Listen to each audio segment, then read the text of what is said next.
Hello, my friends. I'm here at my friend Maggie's beautiful studio. You'll see more of it on an upcoming podcast, but I just wanted to sit down and share a little bit about this year. It's been a completely crazy and insane year as a creator and business owner and just person trying to make it through life. I think for me personally, and I know that a lot of you have felt this year as well, is just it being a year of a lot of personal growth, a year of a lot of realization. And people said 2020 is going to be the year for vision, and I think it really has been the year for vision, not in the way that we expected it to be, and that we all thought we'd be having a successful year and running 100 miles per hour and everything being great. And I know some people have been successful in that way, but this pandemic and a lot of this stuff has caused a lot of us to really sit down and say, what do I believe? What do I believe about the afterlife? What do I believe about the work I'm doing now? What matters most? It's reconnected a lot of us with our families and our close friends in different ways. And at the least, it's caused each of us to look inside and slow down in the hectic, crazy world that we live in. And so in a very casual way, I didn't plan this at all. I just wanted to sit here and talk about what it's been like for me. We very rarely grow in seasons of comfort. It's seasons of discomfort. It's times where I don't know what's going to happen next. It's moments of uncertainty that I actually grow. And the reason is because the Bible talks about God resists us when we're proud, and He draws near to us when we're humble.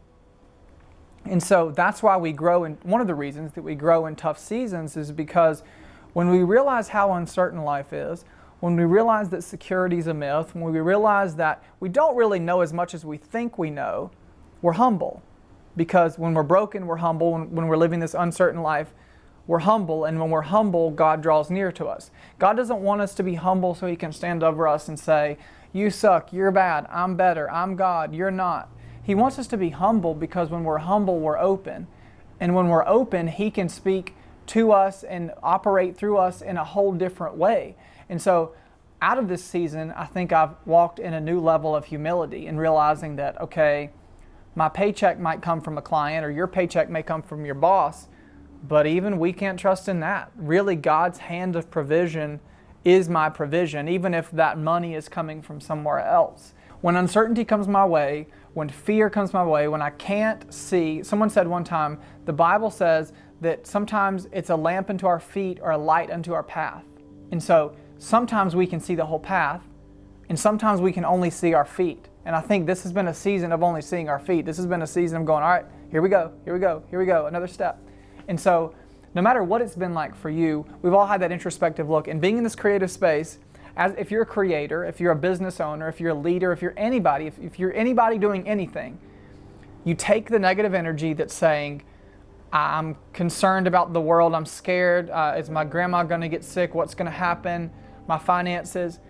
You either take that and you just hold it all in and you bottle it all up, or you come into the studio, or you go to your desk, or you go open the journal, or you go with your team and you create anyways. You open up anyways. You say, no matter how uncertain things are, no matter how many news stories are popping up on my iPhone, I have to go and create anyways. I have to go and put good back into the world. I have to say, all of these things coming at me should cripple me, but I'm a creator.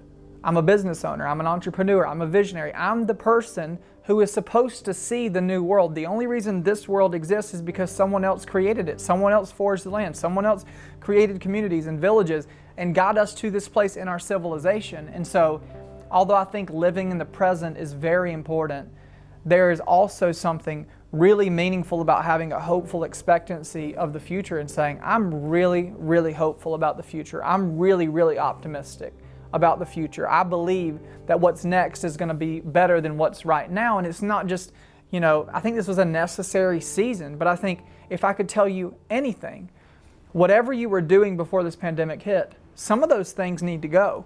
But some of those things you need to double down because you're trimming off the excess. You're going to a minimalist life.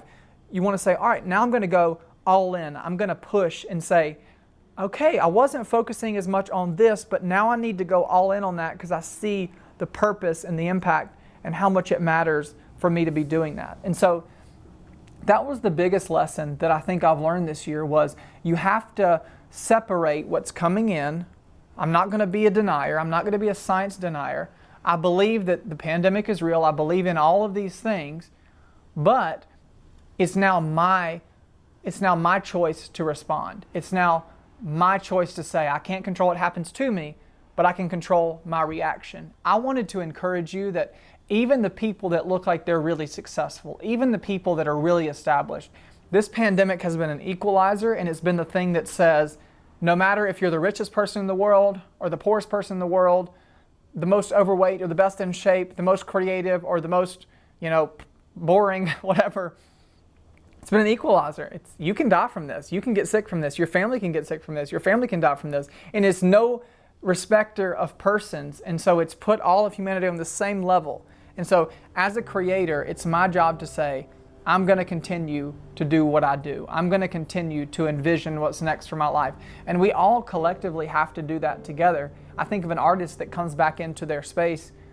Most of them, when they go to paint, most artists, whether they're an artist or a singer or a comedian or an actor, they're acting or creating out of a place of pain, brokenness, and vulnerability. If you talk to an actor or an artist and said, what inspires you? They would say, the parts of myself that I don't understand, the parts of myself that I struggle with, that I stay up at night worrying and wondering what's wrong with me. That's where their most beautiful art comes from. And so this was a necessary season. This was a season that peeled back the layers, that trimmed off the fat, that said what I thought was important probably wasn't that important. And so whatever you invest in, that's what your hope is in.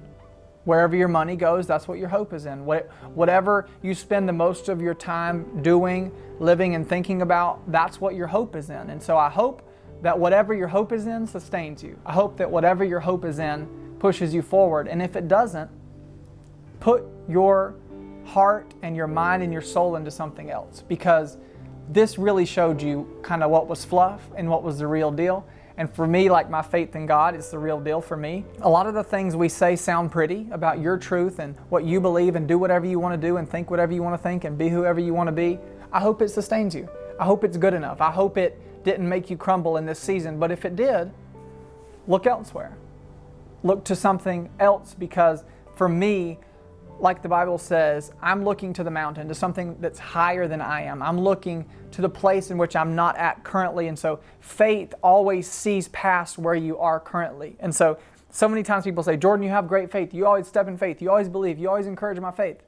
Yes, it's because I believe and I have a hope that what's ahead is better than what's right now. I'm always pushing myself forward to the next thing. And sometimes that's to my demise, and it's a negative thing because I don't live in the present. But I just wanted to encourage every single one of you that the most successful to the most confused and struggling person, everybody has struggled this year. This pandemic has created a need for every single person. We can't rely on the government. We can't rely on our parents. We can't rely on anything other than, in my opinion, something that is outside of this earthly world. And for me, that's God. That's for me saying, it's not that my parents don't love me. It's not that mentors and leaders and the government hasn't helped in some way. It's just that I can't push all my chips into those things because they're going to let me down. For the rest of my life, I don't want to forget this year. They always talk about people that lived during the Great Depression and how it completely changed their life forever, how they never recovered. But maybe that was a good thing. Maybe it was a good thing that they looked at money and family and dreams and moving up to a bigger house and having better stuff in a different way because what they had experienced during the Great Depression. My grandma and grandparents who are over 80 years old, they never have been through anything like this in their whole life. And so a lot of us being younger, we need to take this as an opportunity to say, man, like, I get this new pair of eyes now. I get this new pair of, this new perspective and understanding that life is so different than I thought it was, and that what matters is what matters, and everything else, there's like the main thing and then there's not the main thing. And so let's focus on the main thing. Think of this as a valuable opportunity. I'm not happy that people have died. I'm not happy this pandemic happened, but I think it was necessary. I think that although it's caused people to struggle, I truly believe that we come out of it better. And for me as a creator, the number one way that I do that is by putting all that I have, everything that's bottled up, all my energy, back into what I'm doing. It can cripple you, or you can say, I'm just going to push something out. I'm going to do something else.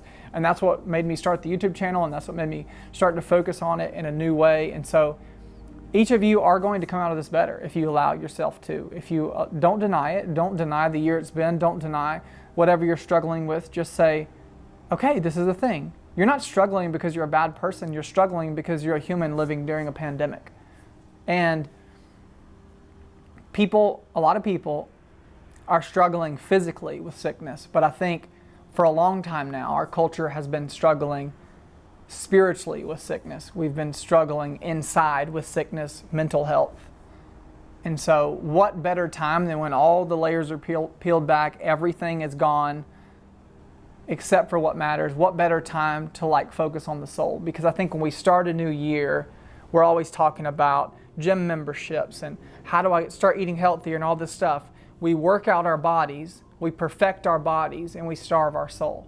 We have a membership for our body, but we don't have a membership or a time slot for our soul and for what's inside. And so our bodies might look good, our cars might look good, our houses might look good, but inside we're decaying. And that's why some of the most successful people are the most miserable, some of the most accomplished people don't even want to live anymore, is because while the outside grew, the inside died. And so when everything's been peeled back, when we've been forced to be alone, lean into that alone time. Lean into saying, I've got to disconnect from the world, like we talk about on this channel, and lean into who I am, what I have to offer. A line that a lot of you connected with in the social media video was, you are responsible for you. There's a lot of people that are going to give you a lot of opportunities and try to get you to do a lot of things. But you have to sell out to what you have to do in the world. Yes, that's inspired by God. Everything that's creative is inspired by the Creator Himself. There's no true creativity without the Creator. If we create anything, we're just mimicking the original Creator. Let's take this year as a learning opportunity to say, what I thought mattered doesn't really matter that much. I'm going to focus on myself, on my relationship with God, and I'm going to move forward. Thanks so much for watching. Leave your thoughts or questions in the comment section below and I'll reply to each one of them. Also, don't forget to subscribe to my channel if you're interested in more videos on faith, creativity, and entrepreneurship.